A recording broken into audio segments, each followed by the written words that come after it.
So friends, మార్కెట్లో అయితే ఒక చిన్న రిజెక్షన్ మనం చూసినాము. ఇక్కడ ఒక చిన్న ఫెయిర్ వాల్యూ గ్యాప్ ఉంది. ఇది previous day close. So support break చేసేసింది 20 EMA. సో ఇందులో previous day close line support మన ఏదైతే 20 EMA సపోర్ట్లా చేసింది, ఇప్పుడు రెసిస్టెన్స్లా చేస్తుంది. సో ఇది నాకు టార్గెట్ వచ్చేసి ఇక్కడ లిక్విడిటీ ఉంది. సో ఈ లిక్విడిటీని క్యాప్చర్ చేయడానికి రావాలి. సో ఇక్కడ ఒక లిక్విడిటీ మనకి ఇక్కడ కూడా ఉంది. సో ఇంకా డేలోకి టార్గెట్ అన్న చేసుకొని వెళ్ళాలి. ప్రస్తుతానికి ఈ స్వింగ్ బ్రేక్ చేస్తుంది, మన కళ్ళ ముందు నుంచి బ్రేక్ చేస్తూ ఉంటుంది. ఈ ఫెయిర్ వాల్యూ గ్యాప్లో ఆల్రెడీ రిజెక్షన్ చూసినాం. సో ఇక్కడ నుంచి మార్కెట్ కింద పడాల్సిందే. Okay, so let's plan a trade like this. Okay, yeah.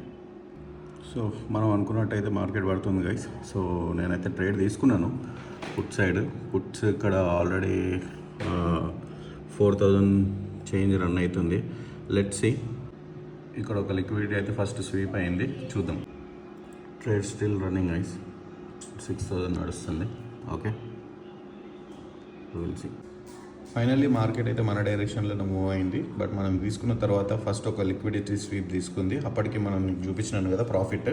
So వెంటనే నేను కాస్ట్కి పెట్టినాను. సరే చూద్దాము, మళ్ళీ రివర్సల్ అయితే మళ్ళీ మన ప్లాన్ వచ్చిన ప్రాఫిట్ లేదా మళ్ళీ లాస్కి టర్న్ అవుట్ చేసుకోవడం ఎందుకని.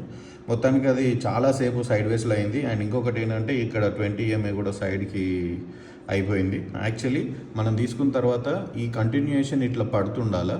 సో అప్పుడు మనకి మనం అనుకున్నది కూడా వ్యూ ఇదే, ఇట్లనే పడుతుందని, ఈ లిక్విడిటీ వరకు వస్తుందని. బట్ స్టిల్ మార్కెట్ మళ్ళీ ఒకసారి పైన హంట్ చేసి కిందకు పడుతుంది. సో ఫైనల్లీ మనకు వచ్చిన ప్రాఫిట్ అయితే మనం లాస్ట్లకి మళ్ళీ నా ప్రాఫిట్ 260 మైనస్లో అయింది. సో ఇప్పుడు మనం వెంటనే చేయాల్సింది ఏంటంటే ఇమ్మీడియట్గా పోవాలా, కిల్ స్విచ్ చేయాలి. ఇది చేస్తేనే మీరు ఉంటారు. So I tell you, shut your systems down. Okay, మళ్ళీ మనం రేపు కలుగుతాము.